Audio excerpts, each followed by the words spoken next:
ਸਤਨਾਮ ਸ੍ਰੀ ਵਾਹਿਗੁਰੂ ਸਾਹਿਬ ਜੀ।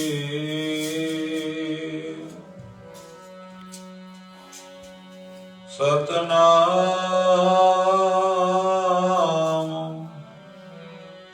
ਸ੍ਰੀ ਵਾਹਿਗੁਰੂ ਸਾਹਿਬ ਜੀ। ਤੁਧ ਆਗੇ ਅਰਦਾਸ ਹਮਾਰੀ, ਜੀਉ ਪਿੰਡ ਸਭ ਤੇਰਾ। ਕਹੋ ਨਾਨਕ ਸਭ ਤੇਰੀ ਵਡਿਆਈ, ਕੋਈ ਨਾਉ ਨ ਜਾਣੈ ਮੇਰਾ।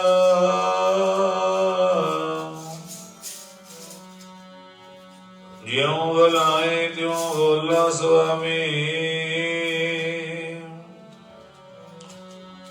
ਕੁਦਰਤ ਕਾ ਗੁਣ ਹਮਾਰੀ।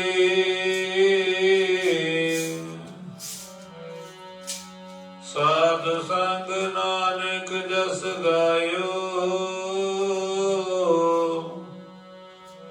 ਜੋ ਪ੍ਰਭ ਕੀ ਅਤ ਪਿਆਰੀ।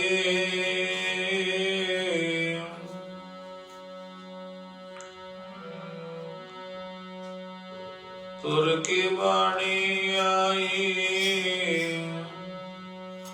ਤਿਨ ਸਗਲੀ ਚਿੰਤ ਮੰਡਾਈ। ਤੁਰ ਕੀ ਬਾਣੀ ਆਈ, ਤਿਨ ਸਗਲੀ ਚਿੰਤ ਮੰਡਾਈ।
ਤਿਨ ਸਗਲੀ ਚਿੰਤ ਮਟਾਈ ਦਿਆਲ ਪੁਰਖ ਮਿਹਰਬਾਨਾ ਨਾਨਕ ਹਰ ਸਾਚ ਬਖਾਨਾ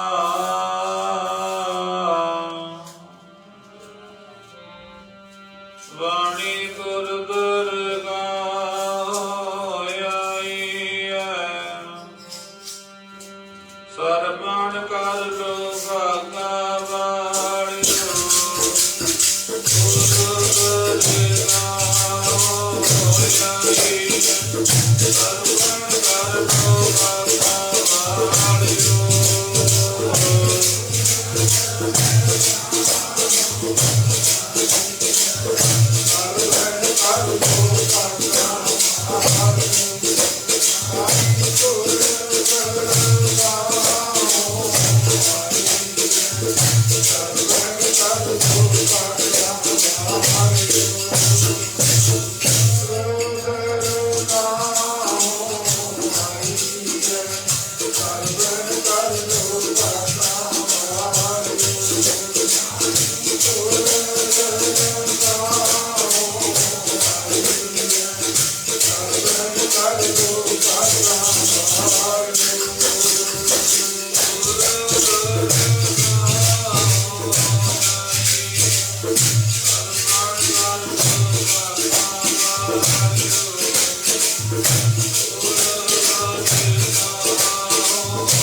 ਜਿਤਨੇ ਆਪ ਪੂਰਨਮਾਸ਼ੀ ਦੇ ਸ਼ੁਭ ਦਿਹਾੜੇ ਮੁੱਖ ਰੱਖ ਕੇ ਗੁਰੂ ਚਰਨਾਂ 'ਚ ਪਹੁੰਚੇ ਹੋ।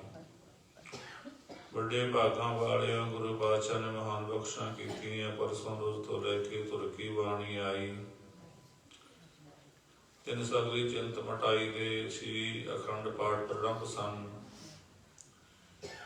ਜਿਨ੍ਹਾਂ ਦੇ ਹੋਣੀ ਸੰਪੂਰਨਤਾ ਦੇ ਭੋਗ ਪਾਏ। ਆਪ ਜੀਆਂ ਨੇ ਅਲਾਹੀ ਰੱਬੀ ਬਾਣੀ ਸਰਵਣ ਕਰਕੇ ਆਪਣੇ ਸਮੇਂ ਤੇ ਸਵਾਸਾਂ ਨੂੰ ਸਫਲ ਬਣਾ ਰਹੇ ਸੀ। ਜੋ ਬਾਕੀ ਸਮਾਂ ਹੈ ਇਹ ਵੀ ਗੁਰੂ ਪਾਤਸ਼ਾਹ ਜੀ ਦੇ ਕਲਯੁਗ ਮੈਂ ਕੀਰਤਨ ਪ੍ਰਦਾਨਾ ਗੁਰਮੁਖ ਜਪੀ ਅਲਾਏ ਧਿਆਨਾਂ ਮਹਾਵਾਕਾਂ ਦੇ ਨਾਲ ਪ੍ਰਣਮ ਬਹਿ ਆਪਣੇ ਮਨੋਂ ਬਿਰਤੀ ਕਾਗਰ ਕਰਦੇ। ਸਾਰੇ ਗੱਜ ਵੱਜ ਕੇ ਆਖੋ ਜੀ ਵਾਹਿਗੁਰੂ ਜੀ ਕਾ ਖਾਲਸਾ ਵਾਹਿਗੁਰੂ ਜੀ ਕੀ ਫਤਿਹ। ਗੁਰੂ ਮਹਾਰਾਜ ਬਾਣੀ ਦੇ ਵਿੱਚ ਫਰਮਾਨ ਕਰਦੇ ਹੈ ਵੀ ਜੋ ਅਕਾਲ ਪੁਰਖ ਵਾਹਿਗੁਰੂ ਦੀ ਧੁਰਾ ਬਾਣੀ ਹੈ, ਕਿਉਂਕਿ ਸਾਰਾ ਜਿਵੇਂ ਧੁਰੇ ਦੇ ਆਲੇ ਦੁਆਲੇ ਪਹੀਏ ਚੱਲਦੇ ਨੇ, ਇਸੇ ਤਰ੍ਹਾਂ ਸਾਰਾ ਆਕਾਰ ਨਾਮ ਦੇ ਆਸਰੇ ਹੈ। ਧੁਰ ਕੀ ਬਾਣੀ ਆਈ ਜਿਹਨੇ ਸਾਰੀਆਂ ਹੀ ਚਿੰਤਾ ਫਿਕਰ ਪਾਕੇ ਜੋ ਜੁੜਦਾ ਨਾਲ ਦੇ ਉਹਦੇ ਸਾਰੇ ਗੁਰੂ ਪਾਤਸ਼ਾਹ ਜੀ ਕਹਿੰਦੇ ਫਿਕਰ ਪਾਕੇ ਮੁੜ ਜਾਂਦੇ ਨੇ। ਧੁਰ ਕੀ ਬਾਣੀ ਆਈ ਤਿਨ ਸਗਲੀ ਚਿੰਤ ਮਟਾਈ, ਦਿਆਲ ਪੁਰਖ ਮਿਹਰਬਾਨ ਹਰਿ ਨਾਨਕ ਸਾਚ ਬਖਾਨਾ। ਇਹ ਚਿੰਤਾ ਮਟਾਉਂਦੀ ਹੈ ਕਹਿੰਦੇ ਧੁਰ ਦੀ ਬਾਣੀ। ਜਿਵੇਂ ਗੁਰੂ ਪਾਤਸ਼ਾਹ ਜੀ ਪ੍ਰਮਾਣ ਕਰਦੇ ਸਤਿਗੁਰ ਆਇਓ ਸ਼ਰਨ ਤੁਹਾਰੀ, ਮਿਲੇ ਸੁਖ ਨਾਮ ਅਰ ਸੋਭਾ, ਚਿੰਤਾ ਲਾਹੀ ਹਮਾਰੀ। ਸਤਿਗੁਰੂ ਪਾਤਸ਼ਾਹ ਜੀ ਕਹਿੰਦੇ ਸਾਰੀਆਂ ਚਿੰਤਾਵਾਂ ਮਿਟਦੀਆਂ ਨੇ ਜੇ ਆਪਾਂ ਮਨ ਕਰਕੇ ਬਾਣੀ ਦੇ ਉੱਤੇ ਭਰੋਸਾ ਰੱਖ ਲਈਏ, ਯਕੀਨ ਰੱਖ ਲਈਏ, ਆਪਾਂ ਵਿਸ਼ਵਾਸ ਹੋਵੇ ਆਪਾਂ ਨੂੰ ਵੀ ਹਾਂ ਅਸੀਂ ਬਾਣੀ ਪੜ੍ਹਦੇ ਹਾਂ, ਬਾਣੀ ਪੂਰਿਆਂ ਦੀ ਹੈ। ਕਿਉਂਕਿ ਗੁਰੂ ਪਾਤਸ਼ਾਹ ਦੇ ਵਚਨ ਨੇ ਬਾਣੀ ਵਿੱਚ, ਬਾਣੀ ਗੁਰੂ ਗੁਰੂ ਹੈ ਬਾਣੀ ਵਿੱਚ ਬਾਣੀ ਅੰਮ੍ਰਿਤ, ਸਾਰੇ ਗੁਰਬਾਣੀ ਕਾ ਸੇਵਕ ਜਨ ਮੰਨਣਾ ਹੈ। ਮੰਨਣਾ ਨਾ, ਜੇ ਮੰਨਾਂਗੇ ਤਾਂ ਗੁਰੂ ਪਾਤਸ਼ਾਹ ਦਾ ਪ੍ਰਤੱਖ ਹੋ ਕੇ ਬਾਣੀ ਤਾਰਦੀ ਹੈ। ਇਸ ਕਰਕੇ ਗੁਰੂ ਪਾਤਸ਼ਾਹ ਜੀ ਫਰਮਾ ਰਹੇ ਨੇ ਕਹਿੰਦੇ ਅਕਾਲ ਪੁਰਖ ਨੂੰ ਜਪੀਏ ਸਿਮਰੀਏ ਤਾਂ ਸਾਰੇ ਦੁੱਖ ਦੂਰ ਹੋ ਜਾਂਦੇ ਆ, ਸਾਰੇ ਕਾਰਜ ਪੂਰੇ ਹੋ ਜਾਂਦੇ ਆ। ਇਸ ਕਰਕੇ ਜਿਹੜਾ ਗੁਰੂ ਹੈ ਜੀ ਸਿੱਖਾਂ ਦੇ ਬੰਧਨ ਕੱਟਣ ਸਮਰੱਥ ਹੈ, ਮੁਕਤ ਕਰਨ ਸਮਰੱਥ ਹੈ। ਇਸ ਕਰਕੇ ਗੁਰੂ ਪਾਤਸ਼ਾਹ ਪ੍ਰਮਾਣ ਕਰਦੇ ਪੂਰਾ ਪ੍ਰਮਰਾਦਿਆ ਪੂਰਾ ਜਾਕਾ ਨਾਨਕ ਪੂਰਾ ਪਾਇਆ ਪੂਰੇ ਕੇ ਗੁਣ ਗਾਓ। ਆਪਾਂ ਨੇ ਜਿਹੜੀ ਉਸਤਤੀ ਹੈ ਵਡਿਆਈ ਹੈ ਇਹ ਵੀ ਗੁਰੂ ਪਾਤਸ਼ਾਹ ਜੀ ਕਹਿੰਦੇ ਆਪਾਂ ਵਡਿਆਈਆਂ ਕਰਦੇ ਹਾਂ, ਉਸਤਤਾ ਕਰਦੇ ਹਾਂ। ਪਰ ਜੇ ਆਪਾਂ ਅਕਾਲ ਪੁਰਖ ਦੀ ਉਸਤਤ ਕਰੀਏ, ਮਹਿਮਾ ਕਰੀਏ, ਇਹਦੀ ਮਹਿਮਾ ਕਰਨ ਦੇ ਨਾਲ ਆਪਣੇ ਸਵਾਸ ਸਫਲੇ ਹੁੰਦੇ ਨੇ, ਆਪਣਾ ਸਮਾਂ ਸਫਲਾ ਹੁੰਦਾ ਹੈ, ਆਪਣੇ ਔਗਣਾਂ ਦਾ ਨਾਸ ਹੁੰਦਾ ਹੈ। ਇਸ ਕਰਕੇ ਗੁਰੂ ਪਾਤਸ਼ਾਹ ਜੀ ਪ੍ਰਮਾਣ ਕਰਦੇ ਨੇ ਕਹਿੰਦੇ ਆਪਣੇ ਮਨ ਦੇ ਵਿੱਚ ਉਸਤਤ ਕਰ, ਕਹਿੰਦੇ ਉਸਤਤ ਕਰਨੀ ਹੈ ਤਾਂ ਨਿਰੰਕਾਰ ਦੀ ਕਰਨੀ ਹੈ, ਅਕਾਲ ਪੁਰਖ ਦੀ ਕਰਨੀ ਹੈ। ਕਰਨੀ ਵੀ ਮਨ ਇਕਾਗਰ ਕਰਕੇ ਜੋੜ ਕੇ। ਇਸੇ ਕਰਕੇ ਗੁਰੂ ਪਾਤਸ਼ਾਹ ਬਾਣੀ ਵਿੱਚ ਪ੍ਰਮਾਣ ਕਰਦੇ ਨੇ ਜਸ ਕਰੋ ਵਾਹਿਗੁਰੂ ਦਾ, ਪਿਆਰਿਓ ਮਨ ਨੂੰ ਇਕਾਗਰ ਕਰਕੇ ਕਰੋ ਵਾਹਿਗੁਰੂ ਦਾ, ਮਨ ਨੂੰ ਇਕਾਗਰ ਕਰਕੇ ਕਰੋ ਵਾਹਿਗੁਰੂ ਦਾ, ਪਿਆਰਿਓ ਮਨ ਨੂੰ ਇਕਾਗਰ ਕਰਕੇ ਕਰੋ ਵਾਹਿਗੁਰੂ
ਮਨ ਜੋੜ ਕੇ ਕਰਾਂਗੇ ਤਾਂ ਬਹੁਤ ਕੁਛ ਪ੍ਰਾਪਤ ਹੁੰਦਾ ਹੈ। ਇਹ ਪ੍ਰਭੂ ਜੀ ਸਤਿਗੁਰੂ ਪਾਤਸ਼ਾਹ ਜੀ ਪ੍ਰਮਾਣ ਕਰਦੇ, ਮਨ ਦੀ ਹਰ ਦੀ ਧਿਆਏ ਤੋਂ ਇੱਕ ਮਨ ਇੱਕ ਚਿੱਤ ਪਾਏ, ਹਰ ਕੀਆਂ ਸਦਾ ਸਦਾ ਵਡਿਆਈਆਂ ਦੇ ਨਾ ਪਛੋ।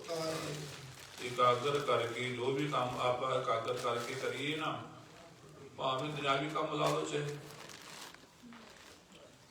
ਜੇ ਆਪਣਾ ਮਨ ਵਿੱਚ ਕੰਮ ਦੇ ਵਿੱਚ ਮਨ ਲੱਗਦਾ ਹੈ ਆਪਣਾ, ਤਾਂ ਕੰਮ ਰਾਸ ਆ ਜਾਂਦੇ ਨੇ, ਕੰਮ ਵਧੀਆ ਬਣਦੇ ਨੇ।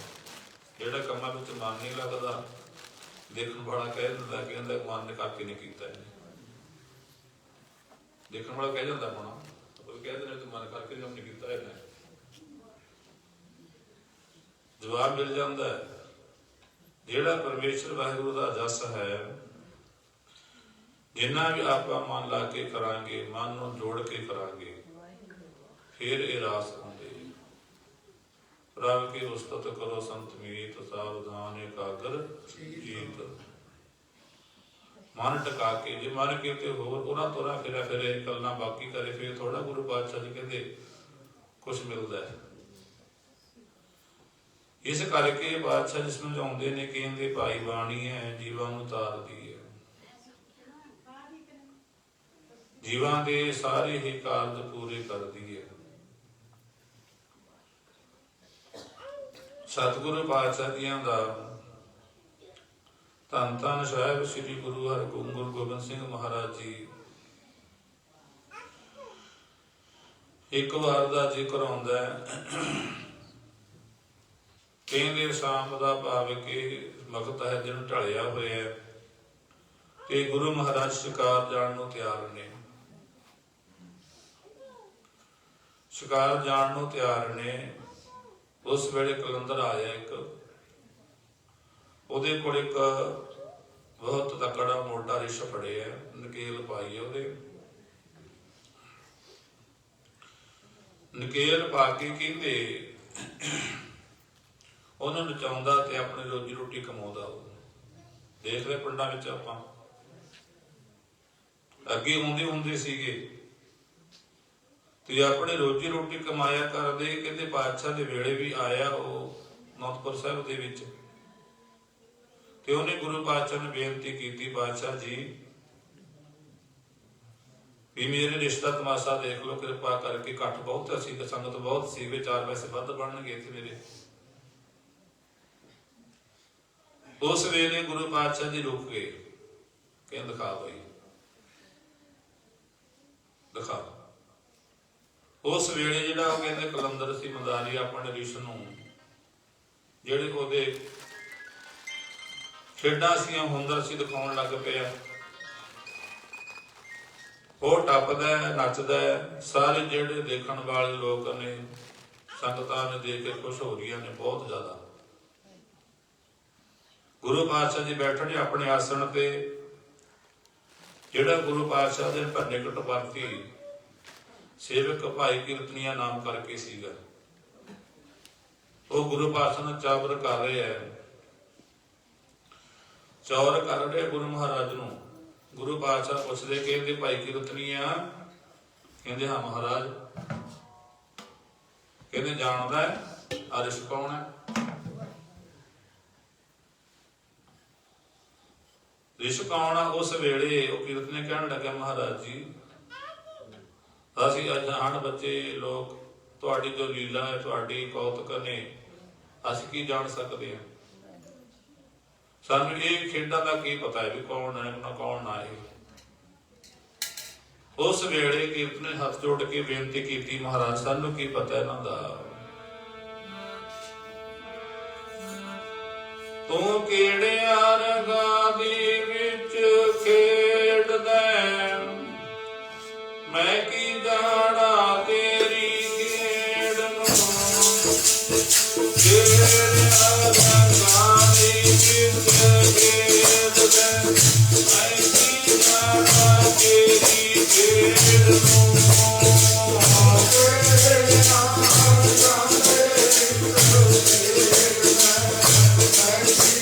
Oh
ਪਾਤਸ਼ਾਹ ਜੀ ਕਹਿਣ ਲੱਗੇ ਇਹ ਸੋਭਾ ਆਰਾਮ ਕਰਕੇ ਤੇਰਾ ਬਾਪ ਹੈ। ਮੁਸਕਰਾ ਕੇ ਮਹਾਰਾਜ ਨੇ ਕਹਿੰਦੇ ਮੇਰਾ ਪਿਤਾ ਰਿਸ਼ੀ ਜੂਨ ਦੇ ਵਿੱਚ ਸੁਣ ਕੇ ਜਿਹੜਾ ਕੀਰਤਨੀ ਆ ਸੀ ਹੈਰਾਨ ਹੋ ਗਿਆ। ਕਹਿੰਦੇ ਮਹਾਰਾਜ ਮੇਰਾ ਪਿਤਾ, ਇਹ ਗੱਲ ਤਾਂ ਹੈਰਾਨ ਕਰਨ ਵਾਲੀ ਹੈ, ਇਹ ਕਿਵੇਂ ਹੋ ਸਕਦਾ? ਮੇਰਾ ਪਿਤਾ ਰਿਸ਼ੀ ਜੂਨ ਵਿੱਚ ਪੈ ਗਿਆ ਹੋਵੇ, ਮੈਂ ਨਹੀਂ ਮੰਨਦਾ। ਕਹਿਣ ਲੱਗਾ ਮੇਰਾ ਪਿਤਾ ਤਾਂ ਬਹੁਤ ਗੁਰਮੁਖ ਸੀਗਾ, ਉਹ ਤਾਂ ਗੁਰੂ ਪਾਤਸ਼ਾਹ ਦੇ ਗੁਰੂ ਘਰ ਦਾ ਸੇਵਕ ਨਿਸਭਾਵ ਕੇ ਨਿਸਕਾਮ ਸੇਵਾ ਕਰਦਾ ਸੀ। ਤਾਂ ਉਹ ਤਾਂ 7ਵੇਂ ਪਾਤਸ਼ਾਹ ਤੋਂ ਲੈ ਕੇ 8ਵੇਂ ਪਾਤਸ਼ਾਹ 9ਵੇਂ ਪਾਤਸ਼ਾਹ ਤੱਕ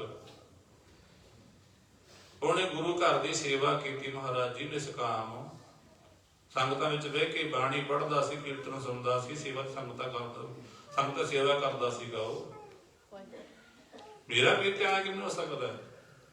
ਫਿਰ ਤੁਹਾਡੀ ਸੇਵਾ ਕਰਨ ਦਾ ਇਹ ਫਲ ਹੈ। ਕਹਿੰਦਾ ਫਿਰ ਮੈਂ ਵੀ ਘਰੇ ਜੋਨ ਚ ਪਾਊਂਗਾ। ਪਾਤਸ਼ਾਹ ਜੀ ਕਹਿੰਦੇ ਨਹੀਂ ਭਾਈ, ਬੰਦਾ ਆਪਣੇ ਕਰਮਾਂ ਦੀ ਖੱਟੀ ਖੱਟਦਾ ਹੈ। ਜੈਸੇ ਕੋਈ ਬੰਦਾ ਕਰਮ ਕਰਦਾ ਹੈ ਉਹਦੇ ਅਨੁਸਾਰ ਇਹਨੂੰ ਫਲ ਮਿਲਦਾ ਹੈ।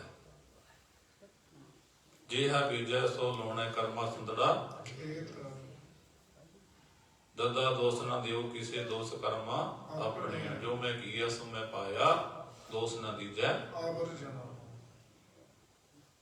ਇਹ ਆਪਣੇ ਕਹਿੰਦੇ ਕੀਤੇ ਕਰਮਾਂ ਦਾ ਆਪੇ ਬੀਜ ਆਪੇ ਹੀ ਖਾਓ, ਨਾਨਕ ਹੁਕਮੀ ਆਪ ਵਿਚਾਰੋ। ਸਤਿਗੁਰੂ ਪਾਤਸ਼ਾਹ ਜੀ ਪ੍ਰਮਾਣ ਕਰਦੇ ਕਹਿੰਦੇ ਭਾਈ ਤੇਰਾ ਜਿਹੜਾ ਪਿਤਾ ਸੀ ਹੈ ਤਾਂ ਗੁਰਮੁਖ ਸੀ, ਪਰ ਉਹ ਤੋਂ ਬਹੁਤ ਵੱਡੀ ਭੁੱਲ ਹੋ ਗਈ ਸੀਗੀ। ਉਸ ਵੇਲੇ ਪਾਤਸ਼ਾਹ ਸਮਝਾਉਂਦੇ ਨੇ, ਕਹਿੰਦੇ ਭਾਈ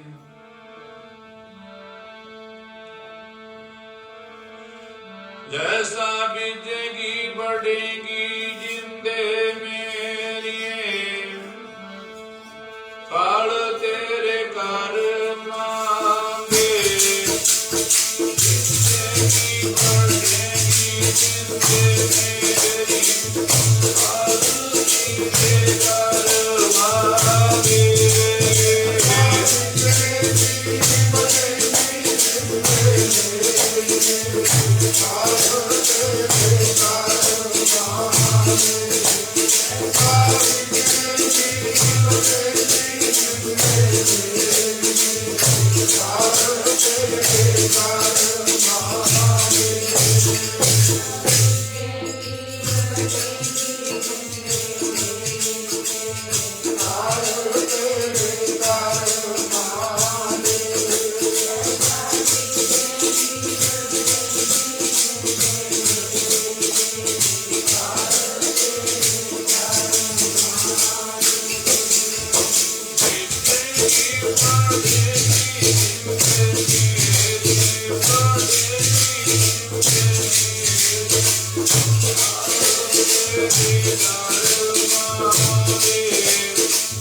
तेरा पिता ठीक है गुरमुख सी, गुरु घर का सेवक सीगा।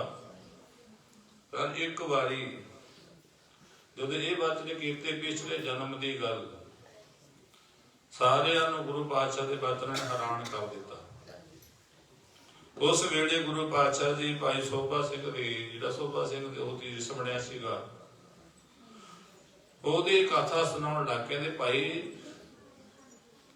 एक वार दा जिक्र आउंदा है कि तेरा पिता गुरु घर का सेवक सीगा बड़ी सेवा करदा। एक बार का जिक्र आउंदा है कहंदे इहदी कड़ाह प्रसाद वरताउण उत्ते इहदी ड्यूटी लगी हुई सीगी भाई सोभा दी। कहंदे एक बार का जिक्र संगत बहुत ज्यादा इकट्ठी हुई सीगी ये देख वरता रहे हैं। उस वेले कहंदे गुरु का प्यारा कहंदे धन्ना सिंह भाई धन्ना नाम करके गुरु पातशाह चरणों के विच पहुंचे। जिमीदार सीगा गर्मी का मौसम है अनाज का गड्ढा भरिया होया सीगा खेतों में आया सी। उस वेले ओहदा कहंदे ना हुलिया थोड़ा बिगड़िया जिवें मिट्टी घट्टा पिया दाढ़ी मिट्टी विच फसी हुई सीगी ते जिहड़ी पग ती वो ढीली बाड़ खिलरे सीगे। ਉਹਦਾ ਗੱਡਾ ਕਹਿੰਦੇ ਖਾਲੀ ਉਹਦੇ ਕੋਲ ਹੈ ਨਹੀਂ ਸੀ ਔਰ ਕਹਿਣ ਲੱਗਾ ਉਹਨੇ ਬੇਨਤੀ ਕੀਤੀ ਕਹਿੰਦੇ ਭਾਈ ਮੇਰਾ ਗੱਡਾ ਖਾਲੀ ਹੈ ਤੇ ਕੋਈ ਹੈ ਨਹੀਂ ਕੋਈ ਲਵੇ ਕਿ ਤੂੰ ਦੇਖ ਪਹਿਲਾਂ ਮੈਨੂੰ ਦੇ ਦੇ ਬੇਨਤੀ ਕੀਤੀ ਉਹਨੇ। ਉਹ ਜਿਹੜਾ ਸੋਭਾ ਰਾਮ ਸੀ ਉਹਨੇ ਕਹਿੰਦੇ ਬਹੁਤ ਹੀ ਫਿੱਕੇ ਬੋਲ ਬੋਲੇ ਕਹਿੰਦਾ ਕਿਵੇਂ ਰਿਸਨਾ ਕੋ ਟੱਪਦਾ 2 ਮਿੰਟ ਤੇ ਸ਼ਬਰ ਨਹੀਂ ਹੁੰਦਾ ਹੁੰਦਾ, ਖੜ ਜਾ 2 ਮਿੰਟ, ਕਿਵੇਂ ਨਾ ਸਫਰ ਪਕਾਉਂਦਾ, ਮਿਲ ਜੂਗੀ ਤੈਨੂੰ ਦੇਖ, 2 ਮਿੰਟ ਖੜ ਜਾ। ਜਦੋਂ ਉਹਨੇ ਉਸ ਦੀ ਬੇਨਤੀ ਸੁਣੀ ਅਣਸੁਣੀ ਕਰਤੀ, ਫਿੱਕੇ ਬੋਲ ਬੋਲੇ, ਕਿਉਂਕਿ ਫਿੱਕੇ ਬੋਲ ਗੁਰੂ ਪਾਤਸ਼ਾਹ ਬਾਣੀ ਵਿੱਚ ਪ੍ਰਮਾਣ ਕਰਦੇ ਨੇ। ਜੇ ਫਿੱਕਾ ਕਿਸੇ ਨੂੰ ਬੋਲ ਬੋਲੀਏ, ਪਹਿਲੀ ਗੱਲ ਆਪਣੀ ਜ਼ੁਬਾਨ ਫਿੱਕੀ ਹੁੰਦੀ ਹੈ। ਨਾਨਕ ਫਿੱਕੇ ਬੋਲਿਆ ਤਨ ਮਨ ਫਿੱਕਾ ਹੋਏ, ਫਿੱਕੋ ਫਿੱਕਾ ਸੱਦੀਆ ਫਿੱਕਾ ਫਿੱਕੀ ਫਿੱਕਾ ਕਰਕੇ ਸੱਟੀਆ ਮੂੰਹ ਥੁੱਕਾਂ ਫਿੱਕੇ ਪਾਏ, ਫਿੱਕਾ ਮੂਰਖ ਆਖੀਐ ਭਾਣਾ ਲਹਿ ਸਜਾਏ। ਉਹਨੂੰ ਮੂਰਖ ਕਿਹਾ ਜਾਂਦਾ, ਉਹਨੂੰ ਭਾਣਾ ਭਾਵ ਕਿ ਫਿਰ ਮਾਰ ਵੀ ਪੈਂਦੀ ਹੈ। ਜਦੋਂ ਉਹਨੇ ਫਿੱਕੇ ਬੋਲ ਬੋਲੇ, ਉਹਨੇ ਕਹਿੰਦੇ ਤਲਬ ਕੋਈ ਗੁੱਸਾ ਗਿਲਾ ਨਹੀਂ ਕੀਤਾ। ਉਸ ਵੇਲੇ ਕਹਿੰਦੇ ਕਿਣਕਾ ਚੱਕਿਆ ਧਰਤੀ ਤੋਂ, ਉਹਨੇ ਛਕ ਲਿਆ। ਤੇ ਬਾਣੀ ਦਾ ਫੈਸਲਾ ਗੁਰੂ ਪਾਤਸ਼ਾਹ ਪ੍ਰਮਾਣ ਕਰਦੇ ਨੇ, ਫਿੱਕੇ ਬੋਲਣਾ ਜ਼ਬਾਨ ਬੋਲੀਏ, ਤਨ ਮਨ ਫਿੱਕਾ ਹੋ ਜੂਗਾ, ਬੋਲਣਾ ਜ਼ਬਾਨ ਬੋਲੀਏ, ਤਨ ਮਨ ਫਿੱਕਾ ਹੋ ਜੂਗਾ, ਬੋਲਣਾ ਜ਼ਬਾਨ ਬੋਲੀਏ, ਤਨ ਮਨ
ਫਿੱਕਾ ਬੋਲ ਕੌੜਾ ਬੋਲ ਕਿਸੇ ਨੂੰ ਨਹੀਂ ਬੋਲਣਾ ਚਾਹੀਦਾ। ਮਿੱਠੇ ਬੋਲ ਹੀ ਬੋਲਣੇ ਚਾਹੀਦੇ ਨੇ। ਜਿਹੜੇ ਫਿੱਕੇ ਬੋਲਨੇ ਪਵਾੜੇ ਪਵਾ ਦਿੰਦੇ ਨੇ। ਜਿਹੜੀ ਦ੍ਰੋਪਦੀ ਸੀ ਉਹਨੇ ਫਿੱਕੀ ਬੋਲ ਬੋਲੇ ਸੀਗੇ ਪਾਂਡਵਾਂ ਨੂੰ, ਕੌਰਵਾਂ ਨੂੰ, ਕਹਿੰਦੇ ਅੰਨੇ ਦੀ ਅੰਨੀ ਔਲਾਦ। ਕੋਈ ਨਹੀਂ ਕਹਿੰਦਾ ਕਦੇ ਸਮਾਂ ਆਊਗਾ, ਸਮਾਂ ਉਹ ਫਿੱਕੇ ਬੋਲ ਬੋਲੇ ਸੀ ਜਦੋਂ ਉਹਨਾਂ ਰੰਗ ਮਹਿਲ ਬਣਾਏ ਸੀ। ਉਹਨਾਂ ਨੇ ਗਏ ਸੀ ਨਾ ਕੌਰਵ, ਉਹ ਬਣਾ ਮਹਿਲੀਆ ਸਾ ਬਣਿਆ ਹੋਇਆ ਸੀਗਾ। ਜਿੱਥੇ ਕਹਿੰਦੇ ਪਾਣੀ ਸੀ ਉੱਥੇ ਸੜਕ ਹੁੰਦੀ ਸੀਗੀ, ਇਹ ਸੜਕ ਉੱਤੇ ਪਾਣੀ ਸੀਗਾ। ਜਿੱਥੇ ਕੁਰਸੀਆਂ ਦੀਆਂ ਉੱਥੇ ਭਾਵ ਕੇ ਟੋਏ ਦਿੰਦੇ ਸੀਗੇ, ਜੇ ਟੋਏ ਤੇ ਕੁਰਸੀਆਂ ਸੀਗੀਆਂ। ਜਿੱਥੇ ਗੇਟ ਨਾ ਉੱਥੇ ਕੰਧ ਸੀ। ਆਹ ਵਾਲਾ ਸਿਰ ਬਾਜੇ ਦੇ ਇਹਨਾਂ ਦੇ ਕੌਰਵਾਂ ਦੇ, ਇਹਨੂੰ ਮਖੌਲ ਕਰ ਦਿੱਤਾ, ਫਿੱਕਾ ਬੋਲ ਦਿੱਤਾ। ਕਹਿੰਦੇ ਅੰਨਿਆਂ ਦੀ ਲਾਦ ਅੰਨੀ ਹੁੰਦੀ ਹੈ, ਉਹਦੇ ਕੋਈ ਨਹੀਂ ਸਮਾਂ ਹੋਊ ਕਦੇ। ਫਿਰ ਜਿਹੜੀ ਇਹਨੇ ਸਾੜੀ ਕਹਿੰਦੇ ਲਾਉਣ ਲੱਗੇ ਸੀ, ਮੁੱਕੀ ਨਹੀਂ ਸੀਗੀ, ਉਹ ਵੀ ਦਾਨ ਕੀਤੀ ਸੀ ਇਹਨੇ ਰਿਖੀ ਨੂੰ। 3 ਵਾਰੀ ਦਾਨ ਕੀਤੀ, ਇਹਦਾ ਵੀ 19 ਰਹਿ ਗਿਆ। ਤੇ ਕਹਿੰਦੇ ਬਸ ਪੜਦਾ ਜੋਗੀ, ਕਹਿੰਦਾ ਕੋਈ ਨਹੀਂ ਬੇਟੀ ਤੇ ਮੇਰਾ ਪਰਦਾ ਢਕੇ, ਕਦੇ ਮੈਥੇ ਤੇਰੇ ਢਕੂਗਾ। ਮਾਨੋ ਫਿੱਕਾ ਬੋਲ ਜ਼ਬਾਨ ਦੇ ਵਿੱਚੋਂ ਨਹੀਂ ਬੋਲਣਾ। ਬਾਬਾ ਫਰੀਦ ਜੀ ਫਰਮਾਨ ਕਰਦੇ, ਫਰੀਦਾ ਸਭਨਾ ਕਹਿੰਦੇ ਮਨ ਮਾਨਕ ਠਾਣ ਮੂਲ ਮਚਾਂਗਵਾ। ਕਹਿੰਦੇ ਜੇ ਤੋਂ ਬਿਰਿਆਂ ਦੀ ਸਿੱਖ ਹੈ ਉਹ ਨਾ ਠਾਏ ਕਹੀਦਾ। ਵੀ ਸਾਰੇ ਜਿਹੜੇ ਆਪਣੇ ਹਿਰਦੇ ਨੇ ਨਾ ਆਪਣੇ ਮਨ ਨੇ ਬੜੇ ਅਮੋਲਕ ਨੇ, ਬੜੇ ਕੋਮਲ ਨੇ, ਢਾਏ ਸਿੱਧੇ ਫਿਰ ਉਸਰਦੇ ਨਹੀਂ ਗੇ। ਜੇ ਤੈਨੂੰ ਪਰਮੇਸ਼ਰ ਦੇ ਮਿਲ ਦੀ ਸਿੱਕਾ ਹੈ, ਚਾਹ ਹੈ ਤੈਨੂੰ, ਤਾਂ ਕਹਿੰਦੇ ਫਿੱਕੇ ਬੋਲ ਬੋਲ ਕਿਸੇ ਦਾ ਹਿਰਦਾ ਨਾ ਦਿਖਾਈ। ਕਿਸੇ ਦਾ ਜਿਹੜਾ ਪਰਮੇਸ਼ਰ ਦਾ ਹਿਰਦੇ ਵਿੱਚ ਹੀ ਵਸਦਾ, ਹਿਰਦੇ ਵਿੱਚ ਹੀ ਵਸਦਾ, ਕਹਿੰਦੇ ਹਿਰਦਾ ਨਾ ਦਿਖਾਈ ਕਿਸੇ ਦਾ। ਫਿੱਕਾ ਬੋਲ ਬੋਲੇਗਾ ਨਾ, ਬਾਬਾ ਫਰੀਦ ਜੀ ਫਰਮਾਨ ਕਰਦੇ ਹੈ, ਜੇ ਤੋ ਪਿਰੀਆਂ ਦੀ ਸਿੱਕ ਉਹ ਨਾ ਢਾਏ ਕਹੀਦਾ। ਫਿਰ ਉਹ ਕਹਿੰਦੇ ਹਿਰਦੇ ਨੂੰ ਪਰਮੇਸ਼ਰ ਦਾ ਕਹਿੰਦੇ ਬਨਵਾਸ ਹੀ ਉੱਥੇ ਹੈ। ਇਸੇ ਕਰਕੇ ਬਾਬਾ ਫਰੀਦ ਜੀ ਕਹਿੰਦੇ ਹੈ, ਜੇ ਤੈਨੂੰ ਰੱਬ ਦੇ ਮਿਲਣ ਦੀ ਹੋਵੇ ਆਸਾ, ਮਨ ਨਾ ਦਿਖਾਈ ਕਿਸੇ ਦਾ। ਰੱਬ ਦੇ ਮਿਲਣ ਦੀ ਆਸਾ, ਮਨ ਨਾ ਦਿਖਾਈ ਕਿਸੇ ਦਾ।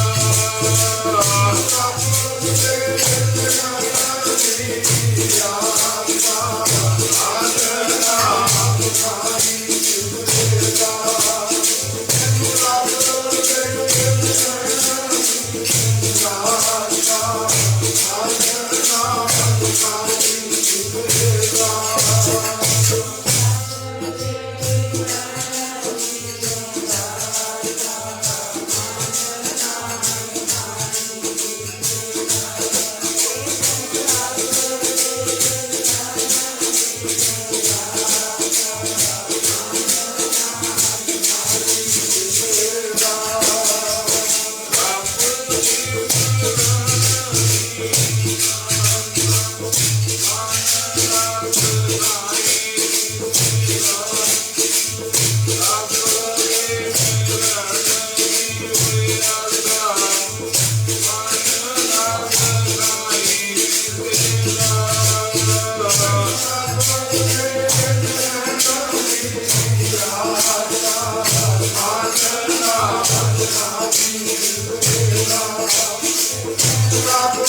ਜੇ ਤੋ ਪਿਰਿਆਂ ਦੀ ਸਿੱਖ ਹਵਰਟਾ ਕਿਸੇ ਦਾ, ਭਗਤ ਜੀ ਕਹਿੰਦੇ ਕਿਸੇ ਦਾ ਹਿਰਦਾ ਨਾ ਢਾਹੇ, ਕਿਸੇ ਦਾ ਦੁਖਾਈ ਨਾ ਬਸ। ਹੁਣ ਗੁਰੂ ਪਾਤਸ਼ਾਹ ਜੀ ਕਹਿੰਦੇ ਭਾਈ ਸੋਭਾ ਰਾਮ ਨੇ ਕਹਿੰਦੇ ਇਹਨੇ ਬੜੇ ਪੇਕੇ ਬੋਲ ਬੋਲੇ। ਜਿਹੜਾ ਭਾਈ ਤੰਨਾ ਸੀਗਾ ਕਹਿੰਦੇ ਬਹੁਤ ਹੀ ਨਾਮ ਰਸੀਆ, ਨਾਮ ਜਪਣ ਵਾਲਾ ਸੀਗਾ, ਨਾ ਕੋਈ ਨਿੰਦਿਆ ਚੁਗਲੀ ਸੁਣਦਾ ਨਹੀਂ ਕਰਦਾ, ਕਿਸੇ ਦੀ ਨਾ ਕਿਸੇ ਦਾ ਬੁਰਾ ਤੱਕਦਾ ਸੀਗਾ, ਦਸਾਂ ਨਾਮ ਦੀ ਕਿਰਤ ਕਮਾਈ ਕਰਨ ਵਾਲਾ, ਨਾਮ ਜਪਣ ਵਾਲਾ ਸੀਗਾ। ਕਹਿੰਦੇ ਮੰਨੋ ਕਿ ਲੰਗਰ ਵਰਤਾਉਣ ਵਾਲੇ ਕਿਸੇ ਦੀ ਜਾਤ ਪਾਤ ਨਹੀਂ ਦੇਖੀਂਦੀ, ਸੰਗਤ ਵਿੱਚ ਸਾਰੇ ਇੱਕੋ ਹੀ ਹੁੰਦੇ ਨੇ। ਚੋਰ ਠੱਗ ਨਿੰਦਕ ਸਭ ਜਿਹੜਾ ਗੁਰੂ ਕਿੱਥੇ ਆ ਗਿਆ ਨਾ, ਇਹ ਜਗ੍ਹਾ ਤੇ ਆ ਗਏ, ਸਾਰੇ ਇੱਕੋ ਹੀ ਨੇ ਬਸ। ਕਿਸੇ ਨੂੰ ਬੁਰਾ ਨਹੀਂ ਬੋਲਣਾ, ਕਿਸੇ ਦਾ ਬੁਰਾ ਆਪਾਂ ਦੇਖਣਾ ਨਹੀਂ ਵੀ ਫਲਾਣਾ ਐਵੇਂ ਹੈ। ਉਸ ਵੇਲੇ ਗੁਰੂ ਪਾਤਸ਼ਾਹ ਜੀ ਕਹਿੰਦੇ ਜਦੋਂ ਇਹਨੇ ਐਸੇ ਬੋਲ ਬੋਲੇ, ਉਹ ਕਹਿ ਗਿਆ ਕਹਿੰਦੇ ਭਾਈ ਮੈਂ ਤਾਂ ਕੱਲ ਤੂੰ ਹੀ ਬਣੇਗਾ। ਹੁਣ ਜਿਹੜੇ ਸਤਿਪੁਰਸ਼ਾਂ ਦੇ ਬਚਨ ਹੁੰਦੇ ਨੇ, ਇਹ ਤਾਂ ਪੱਥਰ ਤੇ ਲਕੀਰ ਹੁੰਦੀ ਹੈ, ਜੋ ਬੋਲ ਦਿੱਤੇ, ਕਿਉਂਕਿ ਗੁਰੂ ਪਾਤਸ਼ਾਹ ਜੀ ਪ੍ਰਮਾਣ ਕਰਦੇ ਪ੍ਰਭ ਜੀ ਵਸੇ ਸਾਧ ਕੀ ਰਸਨਾ। ਪਰਮੇਸ਼ਰ ਦੇ ਪਿਆਰਿਆਂ ਦੀ ਰਸਨਾ ਤੇ ਰੱਬ ਆਪ ਬੋਲਦਾ ਹੁੰਦਾ ਹੈ। ਉਹਨਾਂ ਨੇ ਕਿਹੜਾ ਕੋਈ ਲਾ ਕੇ ਕਿਹਾ ਸੀਗਾ, ਜੈਸਾ ਉਹਨੇ ਅੱਗੋਂ ਵਰਤਾਰਾ ਕੀਤਾ ਕਹਿ ਦਿੱਤਾ ਉਹਨਾਂ ਨੇ। ਇਹ ਤਾਂ ਗੁਰੂ ਪਾਤਸ਼ਾਹ ਜੀ ਕਹਿੰਦੇ ਮਹਾਂਪੁਰਖਾਂ ਦੇ ਬਚਨ ਨਾ, ਕਹਿੰਦੇ ਜਲ ਪਾਵਨ ਜਾਏਗੋ ਇੱਕ ਸਾਧ ਬਚਨ ਅਟਕਾਤਾ। ਜਿਹੜਾ ਜਲ ਹੈ ਪਾਵਨ ਹੈ, ਖਤਮ ਹੋ ਸਕਦਾ ਹੈ, ਪਰ ਸਾਧੂਆਂ ਦੇ ਬਚਨ ਬੋਲੇ ਹੋਏ ਕਦੇ ਆਲੇ ਨਹੀਂ ਜਾਂਦੇ। ਜੇ ਸਮੁੰਦਰ ਨੂੰ ਖਾਰਾ ਕਹਿੰਦਾ ਖਾਰਾ ਹੀ ਆ, ਤੱਕ ਮਿੱਠਾ ਨਹੀਂ ਕਰ ਸਕਿਆ ਕੋਈ ਉਹਨੂੰ। ਉਹਨੇ ਵੀ ਮਹਾਂਪੁਰਖਾਂ ਦੇ ਨਾਲ ਆਡਾ ਲਾ ਲਿਆ ਸੀਗਾ, ਪਰ ਮਹਾਂਪੁਰਖਾਂ ਦੇ ਮੂਹਰੇ ਕੌਣ ਅੜ ਸਕਦਾ ਬਈ। ਉਸ ਵੇਲੇ ਗੁਰੂ ਪਾਤਸ਼ਾਹ ਜੀ ਕਹਿੰਦੇ ਬਚਨ ਬੋਲੇ ਹੋਏ ਨਾ, ਇਸ ਕਰਕੇ ਸਤਿਪੁਰਸ਼ਾਂ ਦੇ ਬਚਨ ਨੇ ਭਾਵੇਂ ਕੁਛ ਮਰਜ਼ੀ ਹੋ ਜਾਵੇ, ਮਹਾਂਪੁਰਖ ਧਾਰਨਾ ਪੜਿਆ ਕਰਦੇ, ਕਹਿੰਦੇ ਉਹਨਾਂ ਦੇ ਬੋਲ ਬੋਲੇ ਹੋਏ ਟਲਦੇ ਨਹੀਂ ਗਏ। ਇਸ ਕਰਕੇ ਭਾਵੇਂ ਚੰਦਰਮਾ ਨਾਸ ਜਾਵੇ, ਸਾਧੂਆਂ ਦਾ ਬੋਲ ਨਾ ਟਲੇ। ਚੰਦਰਮਾ ਨਾਸ ਜਾਵੇ, ਸਾਧੂਆਂ ਦਾ ਬੋਲ ਨਾ ਟਲੇ।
ਮਹਾਂਪੁਰਖਾਂ ਦੇ ਜੋ ਬੋਲ ਹੁੰਦੇ ਨੇ ਨਾ, ਉਹ ਨਹੀਂ ਟਲਦੇ ਹੁੰਦੇ।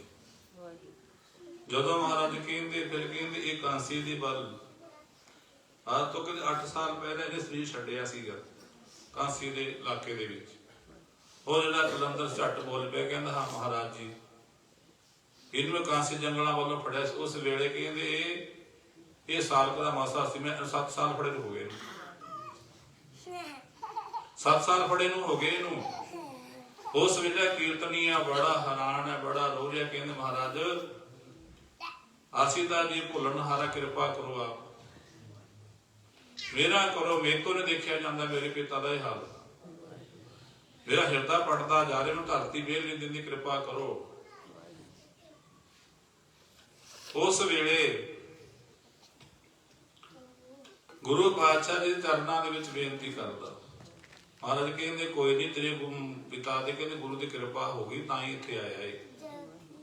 ਉਹਨੇ ਇਹ ਵੀ ਕਿਹਾ ਸੀ, ਕਹਿੰਦਾ ਮਹਾਰਾਜ ਕਹਿੰਦੇ ਹਾਂ ਵੀ ਇਹ ਗੁਰੂ ਘਰ ਵੱਲ ਬੜੀ ਰੁਚੀ ਰੱਖਦਾ, ਜਿੱਥੇ ਸੰਗਤ ਹੁੰਦੀ ਹੈ ਤਾਂ ਖੜ ਜਾਂਦਾ ਇਹ,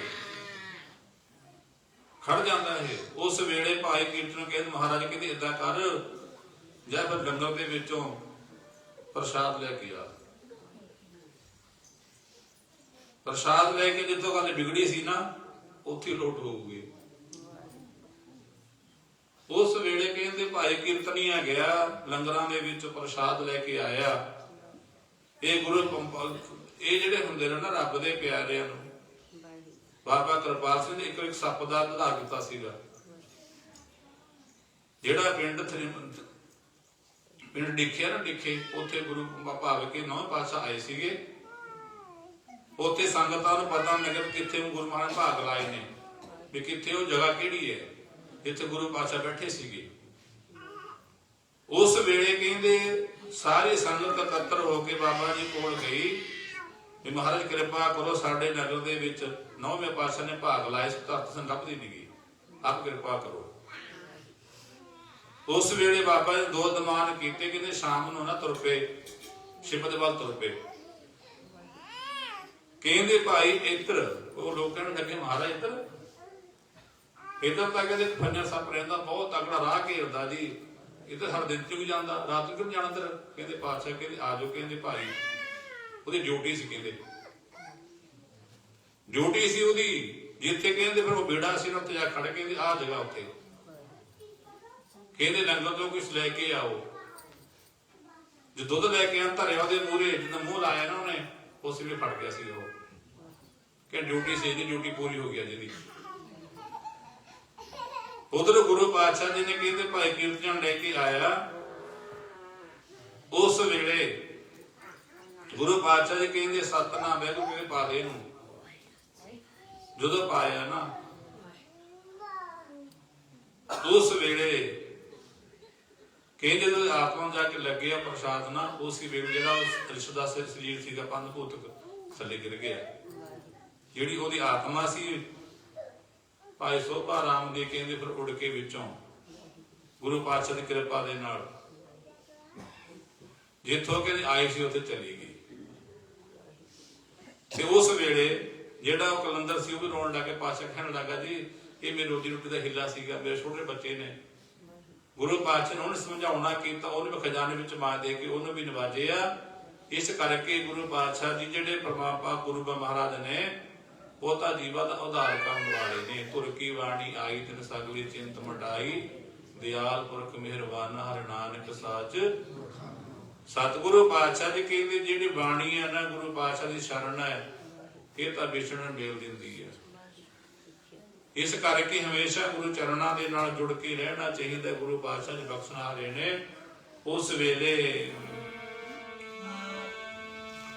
ਬਾਣੀ ਤੁਰ ਦਰਗਾਹੋਂ ਆਈ, ਪਾਪੀਆਂ ਨੂੰ ਤਾਰਨੇ ਨੂੰ। ਤੁਰ ਦਰਗਾਹੋਂ ਆਈ, ਪਾਪੀਆਂ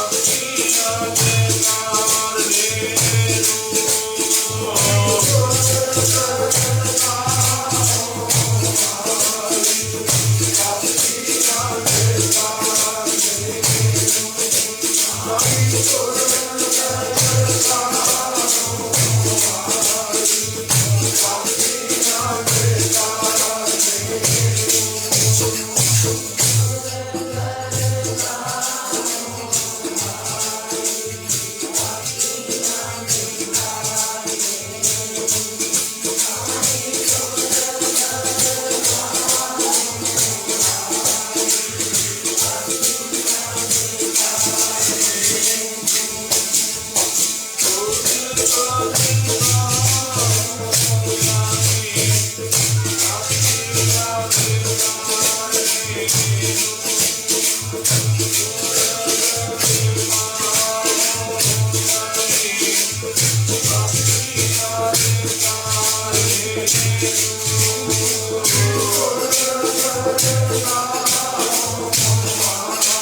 सतगुरु पातशाह जी कहते ਉਹਦੇ ਸਾਰੇ ਔਗਣਾਂ ਦਾ ਨਾਸ ਹੁੰਦਾ। ਮੇਰੇ ਮਾਧੋ ਜੀ ਸਤ ਸੰਗਤ ਮਿਲੇ ਗੁਰ ਪ੍ਰਸਾਦ ਪਰਮ ਪਦ ਪਾਇਆ ਸੁਖੇ ਕਾਸਟ। ਸੰਗਤ ਵਿੱਚ ਆ ਕੇ ਗੁਰੂ ਪਾਤਸ਼ਾਹ ਜੀ ਕਹਿੰਦੇ ਆਪਣੇ ਮਨ ਦਾ ਟਿਕਾ ਤੇ ਜੋ ਪ੍ਰੇਮ ਭਾਵਨਾ ਹੈ, ਜੋ ਨਾਮ ਦੀ ਜਪਣ ਵਾਲੀ ਬੁੱਧੀ ਹੈ, ਜੋ ਜੀਵਨ ਹੈ, ਇੱਥੋਂ ਮਿਲਣਾ ਆਪਾਂ ਇੱਥੋਂ ਬਾਹਰ ਕਿਤੇ ਨਹੀਂ ਮਿਲ ਸਕਦਾ। ਜੇ ਨਾਮ ਜਪਣਾ ਹੈ, ਗੁਰੂ ਵਾਲੇ ਬਣਨਾ ਹੈ, ਗੁਰੂ ਦੇ ਨਾਲ ਗੁਰੂ ਨੂੰ ਚੰਗੇ ਲੱਗਣਾ ਆਪਾਂ ਨੇ, ਤਾਂ ਗੁਰੂ ਦੀ ਇੱਕੋ ਹੀ ਬਸ ਰਾਹ ਹੈ, ਸੰਗਤ ਵਿੱਚ ਬਹਿ ਕੇ ਗੁਰੂ ਦੀ ਬਾਣੀ ਪੜ੍ਹੋ, ਨਾਮ ਜਪੋ, ਸਿਮਰਨ ਕਰੋ ਤੇ ਸੇਵਾ ਕਰੋ। ਗੁਰੂ ਦੇ ਖੁਸ਼ੀਆਂ ਪ੍ਰਾਪਤ ਹੁੰਦੀਆਂ ਨੇ, ਫਿਰ ਆਪਣਾ ਜਿਹੜਾ ਜੀਵਨ ਹੈ ਇਹ ਲੇਖੇ ਲੱਗ ਜਾਣਾ। ਸੰਗਤ ਬਿਨਾਂ ਇਹ ਜਿਹੜੇ ਗੁਣ ਨੇ ਆਪਾਂ ਨੂੰ ਕਿਤੋਂ ਨਹੀਂ ਮਿਲ ਸਕਦੇ। ਇਹ ਸਾਰੇ ਗੁਣ ਸੰਗਤ ਵਿੱਚੋਂ ਹੀ ਪ੍ਰਾਪਤ ਹੁੰਦੇ ਨੇ। ਇਸ ਕਰਕੇ ਸੰਗਤ ਜਿੰਨੀ ਕਰਾਂਗੇ, ਜੇ ਬਹੁਤਾ ਨਹੀਂ ਹੈ ਤਾਂ ਭਗਤ ਕਬੀਰ ਜੀ ਕਹਿੰਦੇ ਇਹ ਘੜੀ ਆਦੀ ਨੂੰ ਤੇ ਭਗਤ ਨਸ਼ੇਤੀ ਗੋਸ਼ਟ ਜੋ ਕੀਨੇ ਲਾਭ ਦੇ ਹੀ ਕੰਮ ਹੈ। ਇਹ ਘਾਟੇ ਵਾਲੀ ਗੱਲ ਨਹੀਂ ਹੈ। ਇੱਥੇ ਇਹ ਨਹੀਂ ਵੀ ਆਪਾਂ ਪਸੜ ਜਾਾਂਗੇ, ਆਪਾਂ ਨਾਲ ਰਹਿ ਜਾਾਂਗੇ, ਆਪਣੇ ਕੰਮ ਉਹ ਹੋ ਜਾਣਗੇ, ਵਿਗੜ ਜਾਣਗੇ। ਇੱਥੇ ਆ ਕੇ ਥੋੜੇ ਵਿਗੜਦੇ ਨੇ, ਇੱਥੇ ਆ ਕੇ ਤਾਂ ਬਣਦੇ ਨੇ। ਜਿਹੜਾ ਸੰਗਤ ਕੀਤੀ, ਨਾਮ ਜਪੇ, ਜਿਨ੍ਹਾਂ ਨੇ ਕਿ ਦੇਖਿਆ ਕੋਈ ਵਿਗੜਿਆ ਹੁੰਦਾ ਜੋ ਬੰਦਾ ਫਲਾਣਾ ਪਿੱਛੇ ਰਹਿ ਗਿਆ। ਇਹ ਤਾਂ ਗੁਰੂ ਪਾਤਸ਼ਾਹ ਜੀ ਕਹਿੰਦੇ ਮੰਨੋ ਕਿ ਇਹ ਤਾਂ ਜਿਹੜੇ ਪਛੜੇ ਹੋਏ ਨੇ ਉਹਨਾਂ ਨੂੰ ਅੱਗੇ ਕਰਨ ਵਾਲੀ ਹੈ। ਗੁਰੂ ਦੀ ਦਰਗਾਹ, ਗੁਰੂ ਦੀ ਸੇਵਾ, ਗੁਰੂ ਦੀ ਸੰਗਤ ਕਰਾਂਗੇ ਤਾਂ ਆਪਣਾ ਲੋਕ ਸੇਵਾ ਹੋ ਜਾਣਾ। ਅਵਿੰਨੀਆਂ ਬੇਨਤੀਆਂ ਪ੍ਰਵਾਨ ਕਰਨੀਆਂ। ਜਿੰਨੀਆਂ ਸੰਗਤਾਂ ਗੁਰੂ ਚਰਨਾਂ ਵਿੱਚ ਪਹੁੰਚੇ ਸਭ ਦਾ ਧੰਨਵਾਦ। ਗੁਰੂ ਪਾਤਸ਼ਾਹ ਕਿਰਪਾ ਕਰੇ, ਸਭ ਦੇ ਦਰ ਹਾਜ਼ਰੀ ਪ੍ਰਵਾਨ ਕਰੇ, ਆਪਣੇ ਦਰੋਂ ਕਰੋ ਨਾਮ ਦਾਨ, ਸਿੱਖੀ ਪ੍ਰਸਾਦਾਂ ਬਖਸ਼ਿਸ਼ ਕਰੇ। ਰਲ ਮਿਲ ਕੇ ਭੋਗ ਦਾ ਸਲੋਕ ਗੁਰੂ ਕੇ ਦੇਗਾ, ਗੁਰੂ ਕੇ ਲੰਗਰ ਪਿਆਰ ਨੇ, ਸਭ ਨੇ ਛਕਣ ਦੀ ਕਿਰਪਾਲਤਾ ਕਰਨੀ ਜੀ। ਵਾਹਿਗੁਰੂ ਧੰਨ ਵਾਹਿਗੁਰੂ, ਵਾਹਿਗੁਰੂ ਧੰਨ ਵਾਹਿਗੁਰੂ।